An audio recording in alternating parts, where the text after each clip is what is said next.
Paano kung ang yaman ay hindi lang tungkol sa pagsusumikap kundi tungkol sa tamang oras? May mga sandali na biglang bumibilis ang galaw ng universo, mga panahong ang pera ay dumadaloy lamang sa mga taong nakaayon sa enerhiya nito. Sa makapangyarihang siklong ito, hindi kumakatok ang kapalaran ng 2 beses. May ilang zodiac signs na makararamdam ng bigat, kalituhan, o kahit pagkalugi, habang ilan lamang, napakabihira, ang biglaang itinutulak pasulong ng mismong tadhana. Ang mga oportunidad ay lumilitaw ng walang babala. Kailangang magdesisyon agad. At ang mga magdadalawang isip ay may iwan. Hindi ito swerte. Ito ay pagkakaayon. Ngayon, ibinubunyag namin ang nag-iisang 4 na zodiac signs na pinili upang umangat, basagin ang mga limitasyon sa pera, at pumasok sa buhay na pinapangarap lamang ng karamihan. Bawat makapangyarihang taon ay may taglay na natatanging enerhiya, ngunit hindi lahat ay marunong sumabay sa galaw nito. May mga enerhiyang mabagal at matiisin, habang ang iba naman ay mabilis, matindi, at walang hinihintay. Ang enerhiya ng Fire Horse ay kabilang sa ikalawang uri. Hindi ito nag-aantay. Itinutulak ka nito, sinusubok, at ginagantimpalaan ang mga may lakas ng loob na kumilos. Ayon sa karunungan ng Feng Shui, ito ay isang siklo kung saan ang pera ay biglang lumilitaw, madalas sa pamamagitan ng mga hindi inaasahang pintuan, mga bagong negosyo, mapanganib na desisyon, o mga sandaling nangangailangan ng tapang. Ngunit ang parehong enerhiyang ito ay kayang lamunin ang mga tumatanggi sa pagbabago. Sa panahong ito, ang yaman ay hindi pantay na naipapamahagi. Dumadaloy ito patungo sa mga nakaayon, may kumpiyansa, at handa. Ito ang dahilan kung bakit ilan lamang na zodiac signs ang likas na nasa tamang posisyon upang makinabang ng husto. Ang kanilang mga katangian ay tumutugma sa bilis at lakas ng enerhiya ng Fire Horse, kaya't nakikilala nila ang mga oportunidad habang ang iba ay nakakakita lamang ng kabuluhan. Para sa kanila, ang panahong ito ang simula ng isang dramatikong pagbabago sa kanilang pinansyal na kapalaran. Bakit 4 lang man ni zodiac signs? Maraming tao ang nagtatanong ng parehong bagay tuwing may dumarating na makapangyarihang enerhiya sa mundo, bakit ang iba ay umaangat habang ang iba ay nahihirapan? Ang sagot ay hindi lang pagsisikap, ito ay pagkakaayon. Itinuturo ng Feng Shui na bawat siklo ay may nangingibabaw na puwersa, at ang puwersang iyon ay hindi patas sa lahat. Ang enerhiya ng Fire Horse ay mabilis, matapang, at mapaghamon. Ginagantimpalaan nito ang kilos, kumpiyansa, at panganib. Pinaparusahan nito ang pag-aalinlangan, takot, at emosyonal na pagkakapit sa komportableng sitwasyon. Karamihan sa mga zodiac signs ay hindi likas na dinisenyo para sa ganitong bilis. Ang ilan ay mahilig magplano, ang iba ay emosyonal mag-isip, at marami ang umaasa sa katatagan. Kapag dumating ang enerhiya ng Fire Horse, ang mga katangiang ito ay nagiging hadlang imbes na lakas. Ang mga oportunidad ay biglang lumilitaw at kasing bilis ding nawawala. Walang oras para mag-isip ng sobra, walang puwang para sa pagdududa. Dito kadalasang napag-iwanan ang karamihan, hindi dahil sila ay kulang sa kakayahan, kundi dahil hindi tugma ang oras sa kanilang likas na pagkatao. 4 lamang na zodiac signs ang may natural na instinct na kailangan para sa siklong ito. Nauunawaan nila ang galaw at momentum. Nagtitiwala sila sa sarili nilang pasya, kahit hindi malinaw ang landas. Kapag may kaguluhan sa paligid, sila ay nakakakita ng mga pattern. Kapag ang iba ay nagpapanik, sila ay kumikilos. Hindi sila naghihintay ng perpektong kondisyon, sila ang lumilikha nito. Ito ang dahilan kung bakit ang yaman ay halos kusang dumadaloy patungo sa kanila sa panahong ito. Hindi ito mahika. Ito ay resonance. Kinikilala ng enerhiya ng Fire Horse ang sarili nitong lakas sa loob nila, at bilang tugon, nagbubukas ito ng mga pintuang hindi man lang nakikita ng iba. Zodiac Sign #1, Yanhelix Neg Pinuno.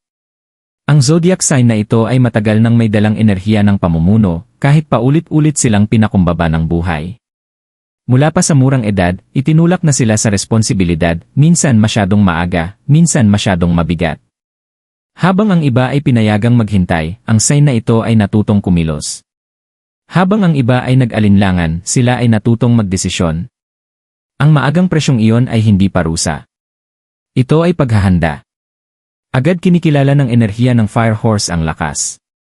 Kapag nagsimula ang siklong ito, ginigising nito ang isang natutulog na bahagi sa loob ng sign na ito, isang walang takot na kumpiyansang ayaw ng manatiling maliit. Dumarating ang mga oportunidad ng mabilis at walang babala. Isang ideya sa negosyo, isang posisyon ng pamumuno, isang mapanganib na investment, o isang biglaang pagkakataong mamuno sa isang bagay na mas malaki kaysa sa sarili nila. Karamihan ay magpapanik. Ang sign na ito mas lalo pang nabubuhay. Ang pinagkaiba ng zodiac na ito ay ang relasyon nila sa panganib. Hindi sila kumikilos ng padalos-dalos, pero hindi rin sila natitigil. Nagtitiwala sila sa kanilang instinct, lalo na kapag hindi sapat ang lohika. Itinuturo ng Feng Shui na ang yaman ay dumadaloy sa mga marunong mag-utos ng enerhiya, hindi sa mga humahabol dito. Ang sign na ito ay hindi namamalimos ng oportunidad, inaakit nila ito. Sa panahong ito, ang pera ay hindi nanggagaling sa mabagal na pag-ipon o paulit-ulit na rutina. Dumarating ito mula sa matatapang na hakbang. Isang desisyong kinatakutan ng iba. Isang pintuang nag-atubiling buksan ng karamihan. Pinalalakas ng enerhiya ng Fire Horse ang kanilang otoridad, dahilan upang makinig ang mga tao, sumunod, at magtiwala sa kanila. Bigla silang nakikita bilang isang taong alam kung saan papunta, kahit hinuhubog pa lamang ang landas. May mga sandaling dudalaw ang pagdududa. Babangon muli ang mga lumang takot, mga alaala ng kabiguan o mga panahong hindi sila naunawaan. Ngunit iba na ang pagkakataong ito. Suportado sila ng enerhiya. Sa bawat pagpiling tapang kaysa ginhawa, tumutugon ang universo sa pamamagitan ng momentum. Para sa zodiac sign na ito, ang yaman ay hindi lamang pera, ito ay pagpapatunay. Patunay na hindi sila kailanman itinadhanang manatiling maliit. Hindi nililikha ng siklo ng Fire Horse ang kanilang tagumpay. Inilalantad lamang nito ang lakas na matagal nang naroon, naghihintay ng tamang sandali upang umangat. Zodiac sign #2, yan tahimik na estratehista. Ang zodiac sign na ito ay hindi kailanman naging maingay tungkol sa kanilang mga ambisyon. Habang ang iba ay ipinapahayag sa mundo ang kanilang mga plano, mas pinipili ng sign na ito ang katahimikan. Pagmamasid ang kanilang lakas. Binabasa nila ang mga pattern, inuunawa ang mga tao, at naghihintay hindi dahil sa takot, kundi dahil sa karunungan. Marami ang napagkakamalang pag-aalinlangan ang kanilang tiyaga, ngunit sa totoo lang, palagi silang nagkakalkula ng susunod na hakbang. May kakaibang ginagawa ang enerhiya ng Fire Horse para sa sign na ito. Pinapabilis nito ang timing nila nang hindi sinisira ang kanilang kontrol. Biglang nagsisimulang magtugma ang mga oportunidad sa mga planong matagal na nilang tahimik na hinahawakan. May koneksyong muling lilitaw. May ideyang matagal nang naantala na biglang magiging mahalaga. May pagbabago sa merkado na lilikha ng bukas na pintuang sila lamang ang handang pasukin. Hindi hinahabol ng sign na ito ang mabilisang pera. Nagbubuo sila ng leverage. Itinuturo ng Feng Shui na ang tunay na yaman ay dumarating sa mga nakakaunawa ng daloy, hindi ng puwersa. At ang sign na ito ay malalim ang pagkaunawa sa daloy. Kapag sumiklab ang enerhiya ng Fire Horse, tumatalas ang kanilang intuisyon sa halos hindi kapanipaniwalang antas. Ramdam nila kung kailan papasok at kung kailan urong. Isang matalinong desisyon sa panahong ito ay kayang higitan ang ilang taon ng karaniwang pagsisikap. Ang dahilan kung bakit kakaiba ang panahong ito ay dahil ang kanilang katahimikan ay nagiging kalamangan. Habang ang iba ay nagmamadali at gumagawa ng emosyonal na desisyon, nananatiling kalmado ang sign na ito. Kumikilos sila habang ang iba ay abala. Namumuhunan sila habang ang iba ay nagdududa. At pagdating ng sandaling mapansin ng lahat ang nangyayari, matibay na ang pundasyon. Sa una, tahimik na lumalago ang pera. Pagkatapos, bigla itong dumarami. Hindi dahil sa swerte, kundi dahil sa tamang posisyon. Mas nauunawaan ng sign na ito ang timing kaysa sa karamihan, at ginagantimpalaan ng enerhiya ng Fire Horse ang ganitong kahusayan. Nagsisimulang hanapin ng mga tao ang kanilang payo. Dumarating ang mga oportunidad sa pamamagitan ng mga bulong, hindi ng mga anunsyo. May mga sandaling matutukso ang sign na ito na magsiwalat ng sobra ng masyadong maaga. Ngunit ang pagpipigil ang kanilang proteksyon. Habang mas kaunti ang paliwanag, mas lumalakas ang kanilang posisyon. Para sa kanila, ang yaman ay dumarating ng walang ingay, matibay, matatag, at pamatagalan. Para sa zodiac sign na ito, ang pagyaman ay hindi isang sorpresa. Ito ay likas na bunga ng tiyagang nakatagpo ang perpektong oras. Hindi sila minamadali ng siklo ng Fire Horse, sa wakas, ang enerhiya mismo ang sumabay sa kanilang bilis. Zodiac sign #3, yan ay walang takot na risk taker. Ang zodiac sign na ito ay hindi kailanman naging komportable sa maliit at paulit-ulit na buhay. Kahit paminsan silang napilit ng sitwasyon sa rutina, ang isipan nila ay laging naghahanap ng labasan, ibang paraan, mas mabilis na landas, mas malaking bisyon. Hindi sila natatakot sa panganib. Ang pagkakakulong sa stagnation ang kinatatakutan nila.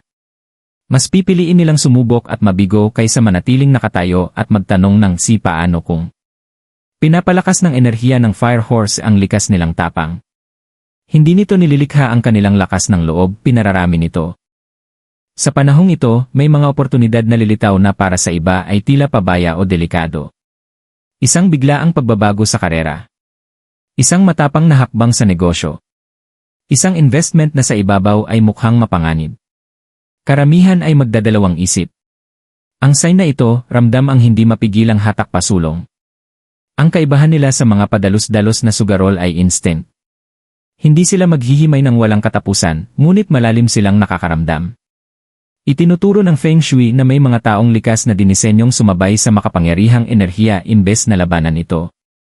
Isa ang sign na ito sa kanila.